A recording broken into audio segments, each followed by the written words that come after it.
अवधूत चिंतन श्री गुरुदेव दत्त. श्री स्वामी समर्थ. श्री स्वामींचे अथर्वशीष रोज म्हणा आणि कृपा अनुभवा. होय, स्वामींचे मंत्र स्तोत्र न चुकता दररोज अनेक जण म्हणतात. श्री स्वामी समर्थ अथर्वशीष हेही अत्यंत प्रभावी मानले जाते. तुम्ही अद्यापही याचं पारायण सुरू केलं नाही का? श्री स्वामी समर्थ अथर्वशीष हे कसं म्हणावं, कधी म्हणावं आणि त्याचे फायदे काय आहेत याबद्दल संपूर्ण असं मार्गदर्शन आज मी तुम्हाला या व्हिडिओमध्ये सांगणार आहे. त्यामुळे व्हिडिओ शेवटपर्यंत नक्की पहा.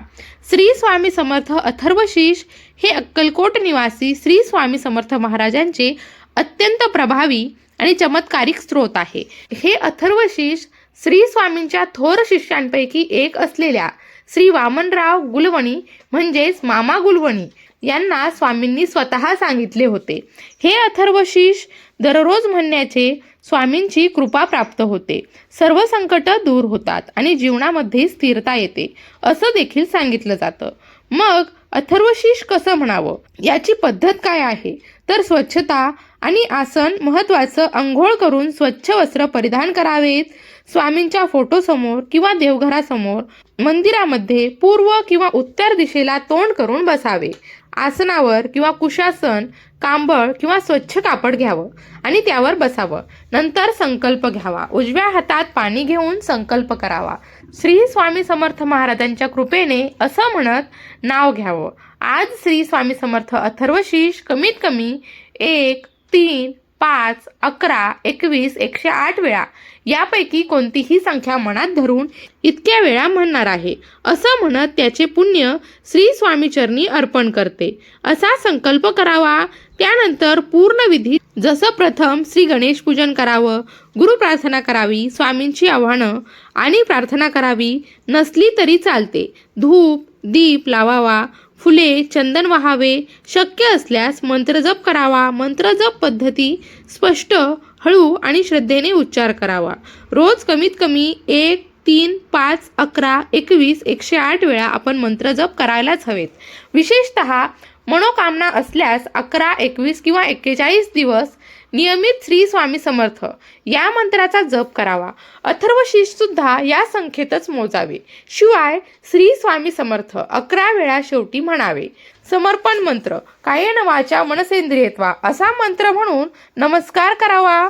पण हे अथर्वशीष कधी म्हणावे तर दररोज सकाळी सूर्योदयापूर्वी किंवा सकाळी 6 ते 9च्या दरम्यान किंवा ब्रह्ममुहूर्तामध्ये उत्तम काळ आहे.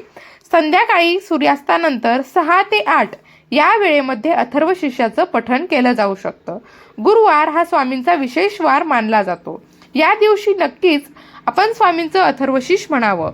एकादशी असेल, पौर्णिमा असेल, दत्त जयंती, स्वामी जयंती, चैत्र शुद्ध तृतीया या दिवशी सुद्धा स्वामींचे अथर्वशीष म्हणणं विशेष फलदायी ठरतं असं देखील सांगितलं जातं. संकटकाळी जसं कसल्याही प्रकारचं वाईट स्वप्न असेल, भय असेल, आजार असेल, कटकारस्थान असल्यास तत्काळ 11 वेळा श्री स्वामी समर्थांचं अथर्वशीष म्हणावं. यामुळे त्वरित शांती मिळते असे बऱ्याच जणांचे अनुभव आहेत. आता श्री स्वामींचे अथर्वशीष म्हणण्याचे फायदे काय? तर यामुळे अनुभव सिद्ध होतात का? तर हो, स्वामींची थेट कृपा प्राप्त होते. स्वामी स्वतः सांगतात, जे माझे अथर्वशीष रोज म्हणेल त्याला मी स्वतः सर्व संकटातून वाचवीन.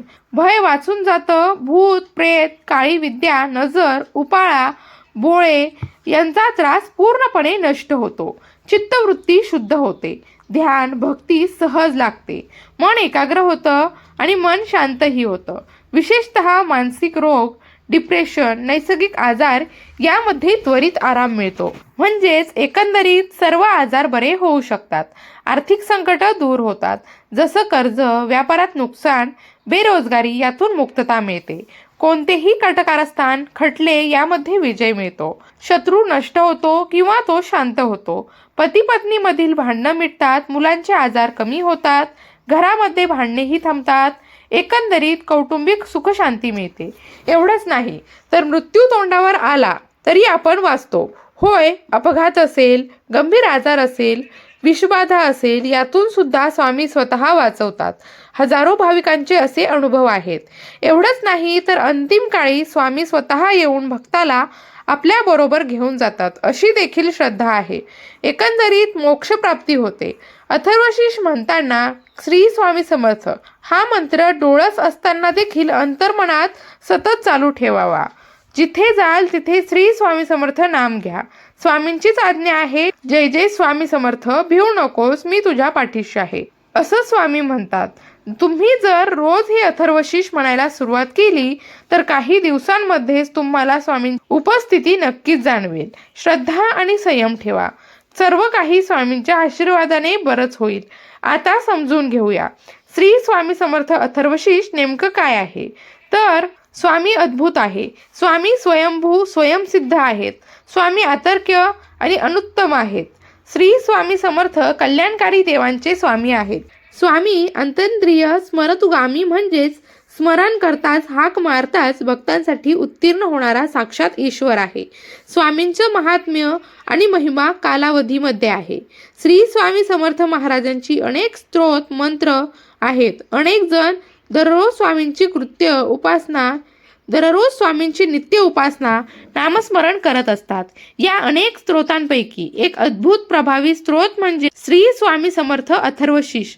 दर गुरुवारी या स्तोत्राचे श्रवण करा आणि पठण केल्याने देखील अपार लाभ होतात, अनेक फायदे होतात असं देखील म्हटलं जातं. स्वामींसह दत्तगुरूंची कृपा आणि आशीर्वाद मिळतात. यश, समृद्धी आणि सौभाग्य प्राप्ती होते. यशाच्या मार्गामध्ये येणारे सर्व अडथळे दूर होतात. आध्यात्मिक उन्नती होते असे देखील मानलं जातं. दररोज हे स्तोत्र म्हटलं जाऊ शकतं. शक्य असल्यास 11, 21 किंवा 108 वेळा पारायण देखील केलं जाऊ शकतं. परंतु पारायण करण्यापूर्वी संकल्प करणं आवश्यक आहे. संकल्पबद्ध पद्धतीने केलेलं पारायण हे शुभ फलदायी ठरतं असं म्हटलं जातं. पण श्री स्वामी समर्थांचे अथर्वशीष दररोज म्हणायचे असेल तर संकल्प हा नक्कीच घेऊ शकता. श्री स्वामी समर्थ या नावाचा केवळ उच्चार जरी केला तरी सकारात्मकता मिळते, वेगळीच ऊर्जा संचारते, प्रेरणा मिळते. श्री स्वामी समर्थांचे श्रेष्ठत्व वर्णन करण्यास कोणत्याही भाषेतील शब्द थिटे पडतात. प्रत्यक्ष परब्रह्माला शब्दात कसे पकडणार. श्री स्वामी समर्थांचे महात्म्य आणि त्यांचे गुरुचरित्र अनेक प्रकारचे रंगवले असले तरी त्याचा जो अधिक विचार करावा तो त्याचे अनंत अष्टपैलू दाखवतो, लक्षात येऊन देतं.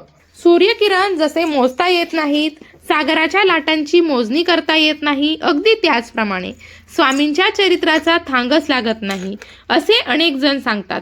श्री स्वामी समर्थ हे आज लक्षावधी अर्थ जिज्ञासूंचे आश्रयस्थान आहे. श्री स्वामी समर्थांचा अवतार ही भगवंताची सर्वात मोठी लीला मानली गेली आहे. स्वामी आपल्यावर कधी कृपा करतील हे देखील कोणी सांगू शकत नाही. परंतु जेव्हा कृपा होते, शुभ आशीर्वाद मिळतात स्वामींचे, परंतु अनुभव नक्कीच येतात, तेव्हा जीवन अगदी धन्य झाल्यासारखं वाटतं. स्वामी कृपा प्राप्त होण्यासाठी आपण आपली योग्यता वाढवली पाहिजे. स्वामी नक्कीच शुभ करतील. तुमची अढळ श्रद्धा कायम ठेवा. स्वामींवरील निष्ठा आणि श्रद्धा कधीही कमी होऊ देऊ नका. स्वामींवर विश्वास ठेवून सतत नामस्मरण सेवा करत राहा. स्वामी निश्चित मदत करतील आणि अशक्यही शक्य करतील असा दृढ विश्वास मनात कायम ठेवा. आजही अनेक स्वामी समर्थ महाराजांच्या कृपेचा अद्भुत अनुभव येतो. भिवू नकोस, मी तुझ्या पाठीशी आहे हे स्वामींचे कालातीत अभयवचन असून अशक्य ही शक्य करतील स्वामी ही भाविकांची अतूट श्रद्धा आहे. आपणही श्रद्धा आणि संयम ठेवा. सर्व काही स्वामींच्या आशीर्वादाने नक्कीच बरे होईल. ओम श्री स्वामी समर्थ. अशा प्रकारे सणावारा संबंधित व्रतवैकल्य असतील, उपासना असतील, पूजाविधी संबंधित आणखी काही माहिती तुम्हाला हवी असेल, त्याचबरोबर वास्तुशास्त्र, ज्योतिषशास्त्र, अंकशास्त्र यांसारख्या विषयांवर तुमच्या मनात काही शंका असतील तर त्या कमेंट बॉक्समध्ये नक्की विचारा. शिवाय तुम्हाला आणखी कोणत्या विषयावरचे व्हिडिओ ऐकायला आवडतील ते सुद्धा कमेंट करून नक्की सांगा. या संबंधित संपूर्ण मार्गदर्शन तुमच्यापर्यंत पोहोचवण्याचा माझा हा छोटासा प्रयत्न आहे, तेव्हा कमेंट नक्की करा. अशाच प्रकारच्या माहितीपूर्ण व्हिडिओसाठी आपल्या यूट्यूब चॅनलला सबस्क्राईब करून घ्या.